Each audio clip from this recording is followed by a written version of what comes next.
다음 소식입니다. 국민의힘 당대표 선거를 앞두고 통일교 신도들이 대거 국민의힘에 입당했다는 의혹을 밝히기 위해 어제 특검이 압수수색을 실시했는데요. 1차 분석 결과 국민의힘 당원 명부에서 통일교 교인 정보와 일치하는 인원 11만 명이 일단 확인됐습니다. 이들이 언제 국민의힘에 입당했는지 등을 밝히기 위해 특검이 추가 분석 작업에 돌입했습니다. 구민지 기자가 보도합니다. 어제 오후부터 시작된 국민의힘 당원 명부 추출 작업은 4시간 30분가량 이어졌습니다. 데이터베이스 관리업체 서버에 저장된 명부와 특검이 확보한 통일교 교인 명부를 대조해 명단을 따로 뽑았습니다. 국민의힘 당원 명부 속 약 500만 명의 이름 중 이렇게 추출된 명단의 규모는 11만 명에 달하는 걸로 알려졌습니다. 국민의힘은 위법한 영장 집행이라며 특검을 고발하겠다고 반발했습니다. 정당법 위반과 관련해서는 어떠한 유의미한 자료도 가져가지 못했습니다. 그러면서 어제 다시 3차 압수수색을 나올 것처럼 경고하고 갔습니다. 하지만 김건희 국정농단 특검은 영장에 적시된 특정 기간에 한정해서 명단을 대조했고 필요한 자료는 모두 확보해 추가 압수수색은 없을 거라는 입장입니다. 앞으로는 이 11만 명의 성격을 분석하는 작업이 남아 있습니다. 영장에 기재된 압수수색 대상 기간은 2022년 10월부터 2023년 3월까지 등 2023년 3월 전당대회를 앞두고 권성동 의원을 당대표로 밀기 위해 통일교 측이 신도들을 대거 국민의힘에 입당시켰다는 의혹 때문입니다. 김건희 씨는 건진법사 전성배 씨를 통해 통일교 측에 이런 요청을 한 혐의를, 한학자 통일교 총재는 조직적인 지원을 최종 지시한 혐의를 받고 있습니다. 특검팀은 확보한 명단 중에서 당시 전당대회를 앞두고 새로 입당한 사람의 규모는 어느 정도인지, 투표권이 있는 책임당원은 얼마나 되는지 분석에 들어갔습니다.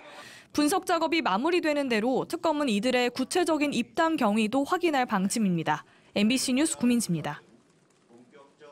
여러분 안녕하십니까? 297만 명의 개인정보가 유출된 롯데카드 해킹 사태의 파장이 확산되고 있습니다. 유출된 고객 정보가 피싱 사기에까지 이용된 것으로 확인됐는데요. 유출된 롯데카드 고객 정보가 피싱 조직의 손에 넘어간 건 아닌지 2차 피해 우려가 커지고 있습니다. 첫 소식, 김민형 기자의 단독 보도입니다. 롯데카드에서 정보 유출 피해를 당한 A씨. 암호화된 카드 번호와 가상 결제 코드, IP와 결제 요청 금액 같은 정보를 털렸습니다. CVC 같은 핵심 정보가 유출되지 않아 카드 재발급 대상이 아니니 비밀번호만 바꿔도 된다고 안내받은 269만 명 중 한 명입니다.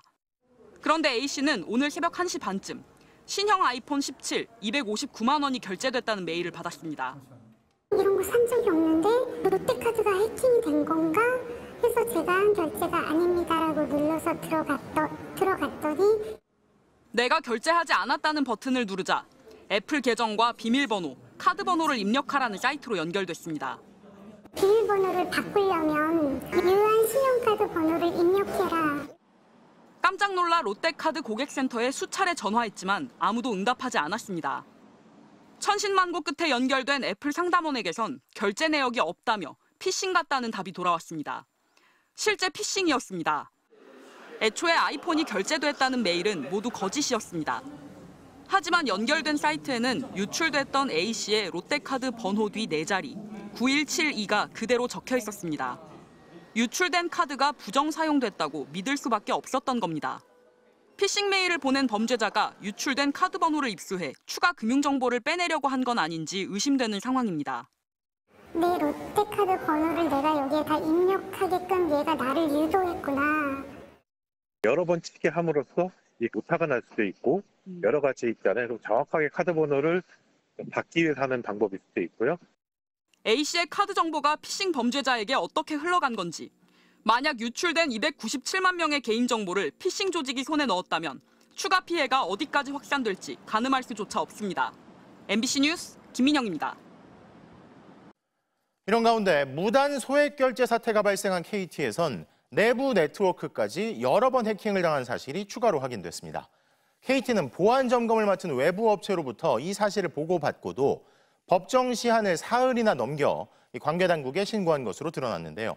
또 늑장 대응이냐는 비판을 피할 수 없게 됐습니다. 이지은 기자가 보도합니다. KT는 지난 4월 있었던 SKT 해킹 사건 이후 외부 보안업체에 점검을 의뢰한 결과 자사 서버에서 침해 흔적 4건과 의심 정황 2건을 확인해 키사에 신고했다고 밝혔습니다. KT가 서버 침해 사실을 인지한 건 지난 15일. 하지만 신고는 법정 시한인 24시간을 한참 넘긴 18일 밤에야 이뤄졌습니다. 심지어 이때는 소액 결제 사태로 KT 서버 해킹 가능성이 제기되고 있었는데도 바로 신고하지 않았습니다. KT는 점검 결과 보고서를 수령했고 이후 사실관계 여부를 확인하느라 시간이 걸린 거라고 설명했습니다. 어제 열린 소액 결제 사태 긴급 기자회견에서 밝히지 않은 건 숨기려 한 게 아니라 내부 소통 문제라고 해명했습니다. 소액 결제건에 대해서는 저희가 네트워크 쪽에 불법 침해와 마케팅 쪽 부서와 이 서버 점검은 저희 쪽에 그 CIS 쪽에서 별도의 진행 과제로 상호 간의 이 연결성이 없다 보니 MBC가 입수한 KT의 신고 내용을 보면 KT 서버는 악성 코드에 감염돼 이용자 아이디와 패스워드를 탈취당했고 해커는 접근이 쉬운 외부 서버에 접속한 뒤 내부 네트워크로 침투한 것으로 추정됩니다. 원격 상담 시스템 개정과 비밀키 유출이 의심되는 정황이 드러난 것도 주목됩니다. 미국 해킹 전문지 프렉이 해커 조직 김숙희를 분석하며 KT가 해킹당했다고 공개한 것과 유사한 내용이기 때문입니다. KT는 그동안 이 사실을 부인해왔습니다. KT는 소액 결제 사태에서도 줄곧 개인정보 유출은 없다고 하다 일주일 만에 가입자 정보 유출 사실이 드러나 고개를 숙였습니다. 다시 한번 죄송하다는 말씀을 드리겠습니다. KT 서버 해킹으로 어떤 정보가 유출됐는지는 민관 합동조사를 통해 밝혀질 걸로 보입니다. KT는 소액 결제 인증에 필요한 개인정보와 복제폰 생성에 필요한 정보는 유출되지 않았다고 했지만 서버 침해가 확인되면서 이마저도 사실이 아닐 가능성을 배제할 수 없게 됐습니다. MBC 뉴스 이지은입니다. 흉기 난동 사건 등과 관련해 모방 범죄를 예고하며 시민들을 불안하게 만드는 인터넷 게시물들이 있죠. 이렇게 불특정 다수를 위협하는 협박성 게시물을 올릴 경우 형사처벌을 받는 건 물론이고 작성자를 검거하는 데 든 세금과 일대 치안 유지를 위해 들어간 세금까지도 게시물 작성자가 함께 물어내야 한다는 법원 판단이 처음 나왔습니다.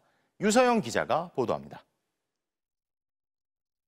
지난 2023년 7월 33살 남성 조선이 서울 신림역 4번 출구 근처에서 일면식도 없는 사람들에게 흉기를 휘둘러 한 명을 숨지게 하고 3명을 다치게 하는 사건이 발생했습니다. 그런데 이 사건 닷새 만에 한 온라인 커뮤니티 게시판에 신림역 2번 출구에 흉기를 들고 서 있다. 이제부터 사람 죽인다는 제목의 글이 올라왔습니다. 곧바로 신림역 주변에 경찰이 출동해 순찰을 강화해야 했습니다.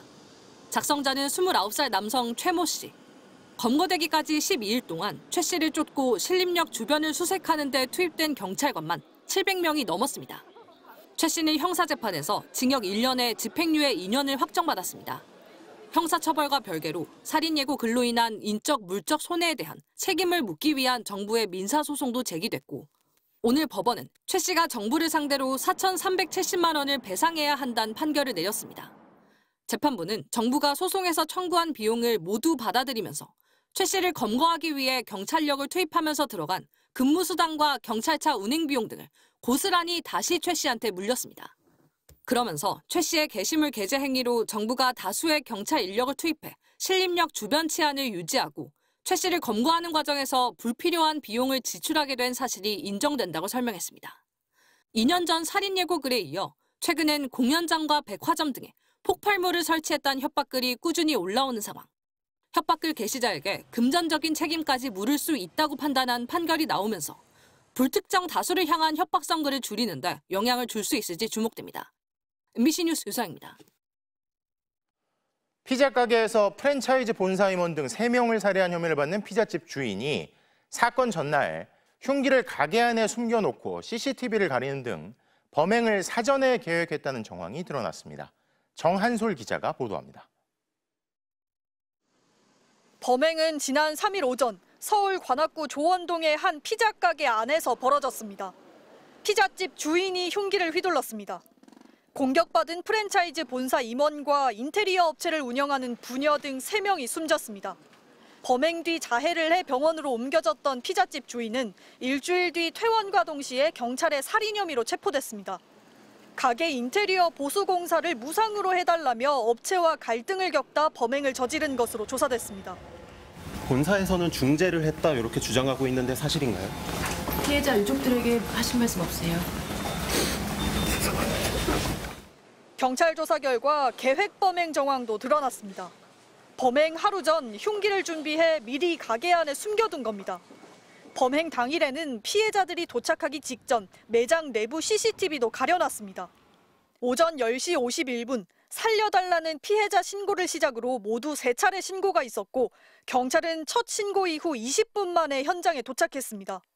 첫 신고 때 주소를 듣지 못한 데다 첨단 정밀 탐색기도 제 역할을 못해 시간을 허비한 겁니다. 경찰이 도착했을 때 가게 문은 안에서 잠긴 상태였습니다. 문을 열어준 건 흉기를 휘두른 피자집 주인이었습니다.